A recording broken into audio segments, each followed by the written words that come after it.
Queridos irmãos, alegria e paz, sejam bem-vindos a mais um episódio do nosso podcast Rumo ao Domingo. É com grande alegria que nós nos preparamos para, no próximo domingo, celebrar a Transfiguração do Senhor. Dia 6 de agosto, domingo da Transfiguração, tempo de louvar a Deus por tantas maravilhas que Ele faz na nossa vida e de como, sabendo da nossa fraqueza, das nossas debilidades, da nossa dificuldade de compreender as coisas, o Senhor vem mostrando e se demonstrando sendo Rei, Senhor da história, Rei da nossa vida, de forma que nós possamos, ao longo da nossa vida nessa terra, compreender um pouco das maravilhas que será no céu e de como Ele tem preparado para nós a glória futura, mostrando Ele mesmo no seu próprio corpo aquilo que será para nós a glória no céu. Preparar para o domingo significa também compreender melhor aquilo que celebramos. Por isso, nada melhor do que revisitar as passagens bíblicas, também os textos litúrgicos, que nós ouviremos no próximo domingo. Sabendo que é domingo da Transfiguração do Senhor, você pode buscar na internet, buscar no seu próprio celular, as leituras e também os textos litúrgicos para essa solenidade, para essa festa, melhor dizendo, para essa festa tão importante da igreja. A Transfiguração do Senhor, como nós bem sabemos e vamos escutar no próximo domingo, narrada nos 3 evangelhos de Mateus, Marcos e Lucas. Todos os 3 nós vemos essa mensagem de Jesus que sobe a um alto monte, leva consigo 3 dos seus discípulos, Pedro, Tiago e João, e lá em cima se revela a eles como transfigurado. Com raios de luz, o seu rosto fica muito claro e as suas roupas ficam brancas. Depois disso, São Pedro faz uma exclamação: é bom que nós estejamos aqui, façamos 3 tendas, porque lá apareceu também Moisés e Elias para falar com Jesus. Então se ouve do céu uma voz que diz: este é o meu filho amado, no qual eu pus todo o meu agrado, escutai-o. Então nós entendemos que Jesus é de fato o Filho de Deus, o Messias. Agora, essa festa tem muito a ver também com a festa das tendas, porque os evangelhos, quando vão narrar essa passagem, nos fala do 6º dia. Era o dia 6º.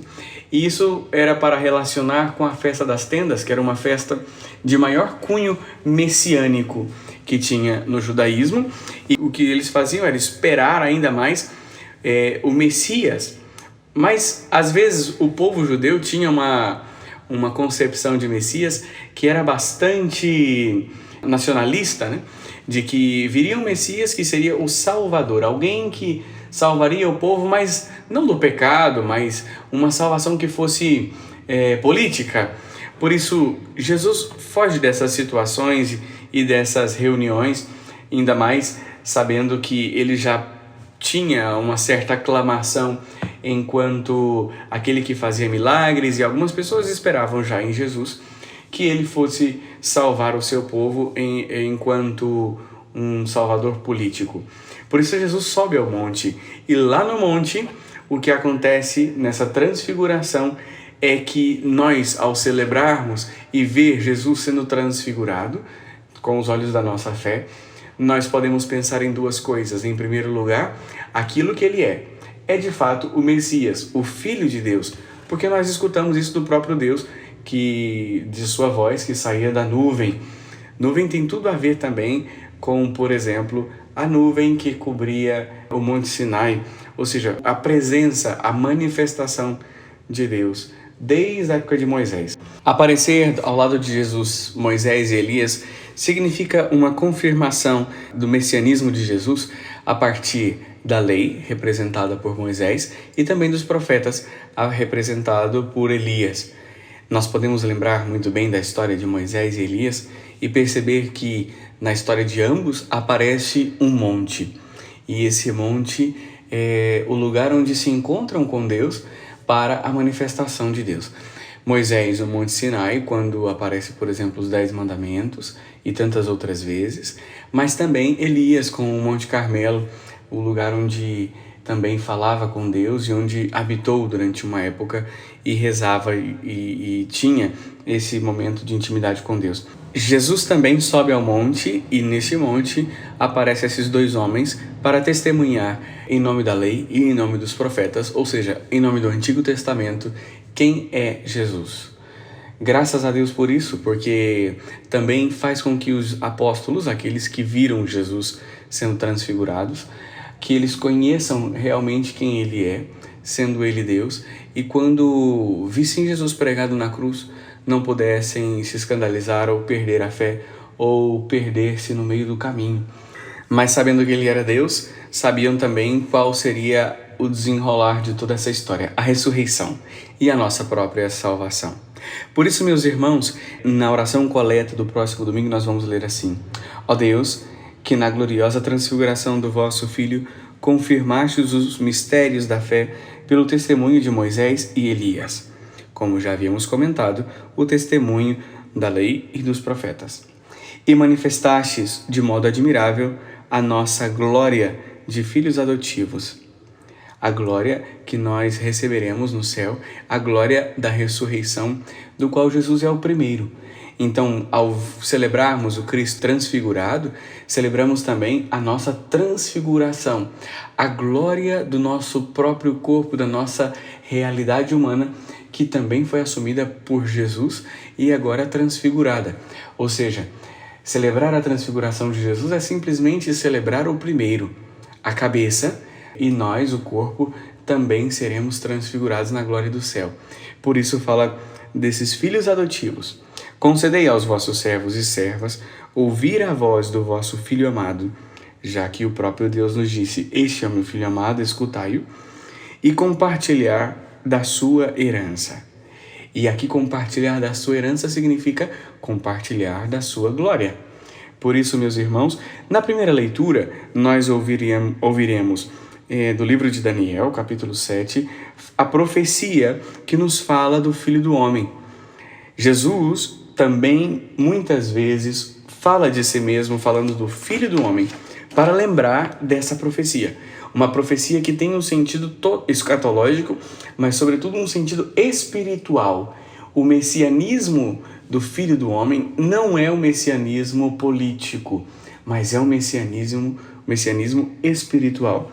Até mesmo no final do Evangelho nós vamos escutar: Não conteis a ninguém esta visão até que o Filho do Homem tenha ressuscitado dos mortos.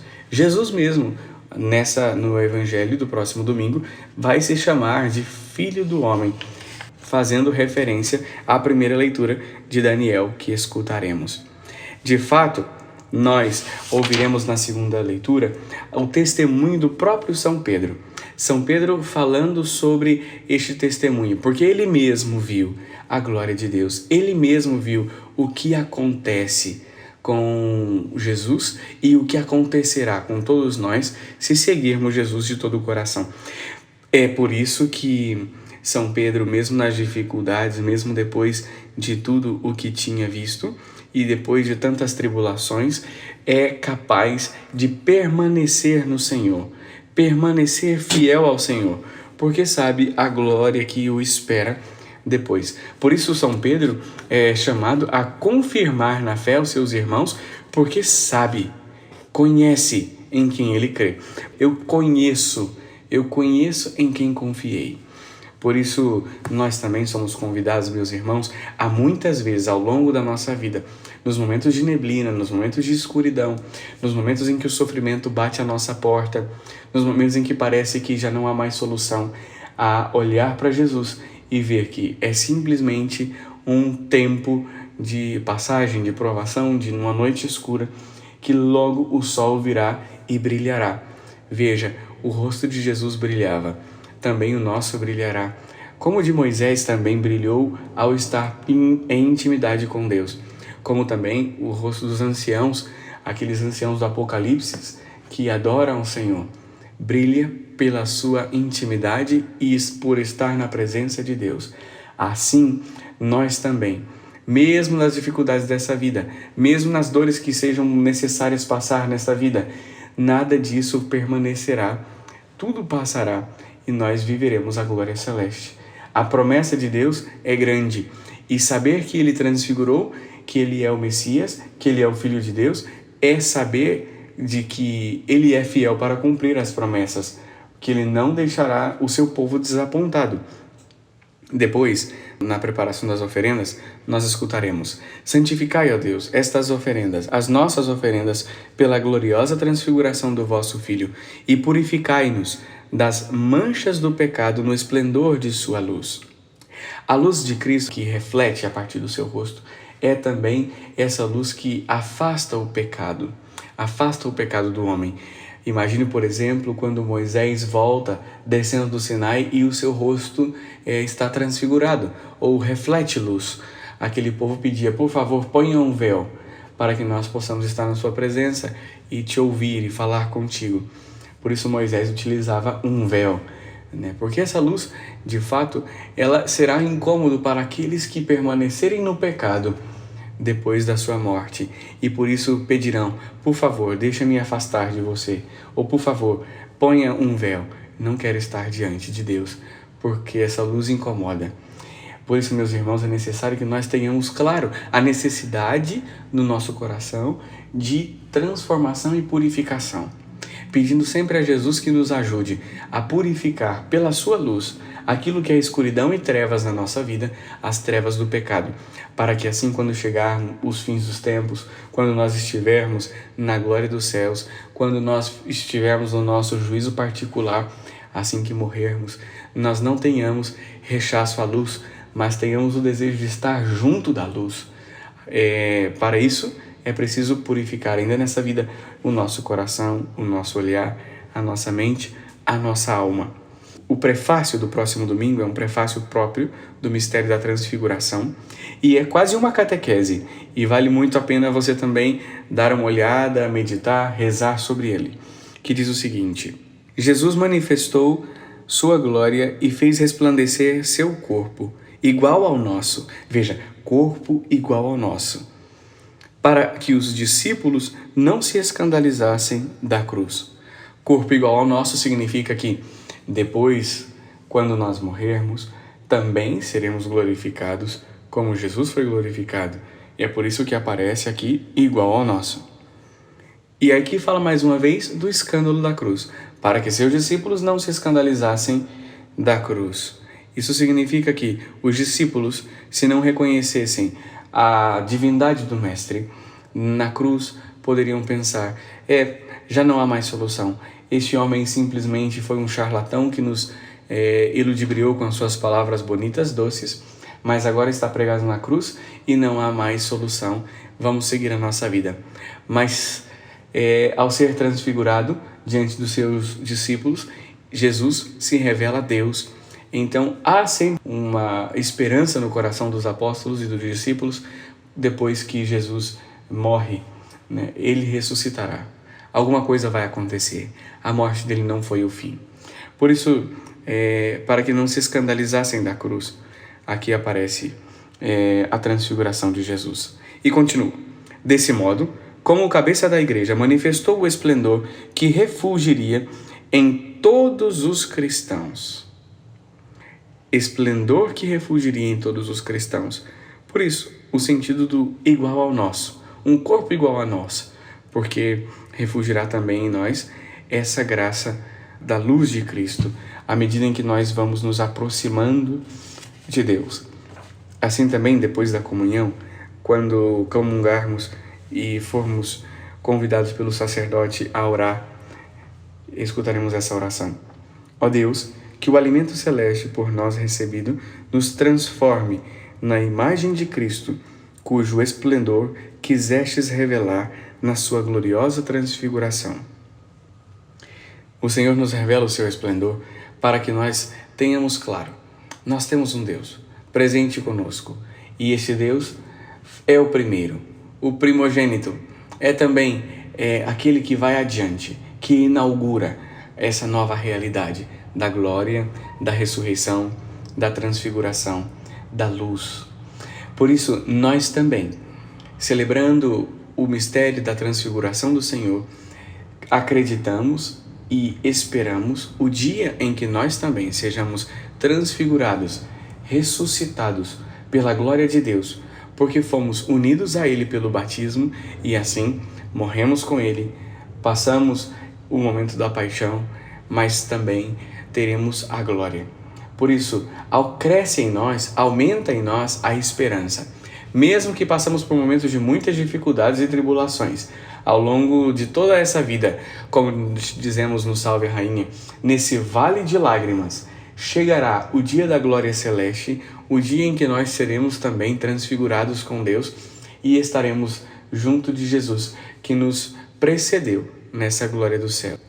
Por isso, no próximo domingo, eu te convido a fazer como São Pedro, nessa segunda leitura que confirma os seus irmãos na fé por ter sido testemunha dessa glória de Deus, por ter sido testemunha da manifestação em Jesus Cristo, na sua transfiguração, que você também possa ser capaz de falar de Deus e de falar de que há salvação e que nós temos que ter uma firme esperança por causa de tudo isso que aconteceu na vida de Jesus, que é para nós como uma profecia de que vai passar, de que a glória e a luz virá e de que os momentos de escuridão na nossa vida passará com muita rapidez, com muita agilidade, porque na verdade a nossa vida é simplesmente uma noite, é simplesmente um suspiro. E isso tem muito claro Santa Teresinha quando dizia sobre a brevidade do tempo, a brevidade. Por isso te convido no próximo domingo a confirmar alguém na fé, que você possa ligar ou fazer uma visita a alguém que passa por grandes tribulações, por problemas, por questões de saúde ou qualquer problema que seja, a fim de que ele possa ver esse sinal de Cristo transfigurado, que você talvez possa até ler essa passagem bíblica a alguém, falar dessa situação, falar deste grande momento da transfiguração e dizer que, apesar de tudo, apesar de todas as situações, Deus está sempre presente e a glória virá. A glória virá. Ainda não era tempo da ressurreição, mas ele já apresentava isso para deixar claro para os discípulos. Virá a cruz, virá a morte, virá os ultrajes, mas eu sou Deus, estou no comando, e depois virá a ressurreição. Assim também que a nossa vida seja marcada por essa forte esperança e que nós sejamos verdadeiros testemunhas do Cristo ressuscitado e da glória futura. Glória ao Pai, ao Filho e ao Espírito Santo, como era no princípio, agora e sempre. Amém.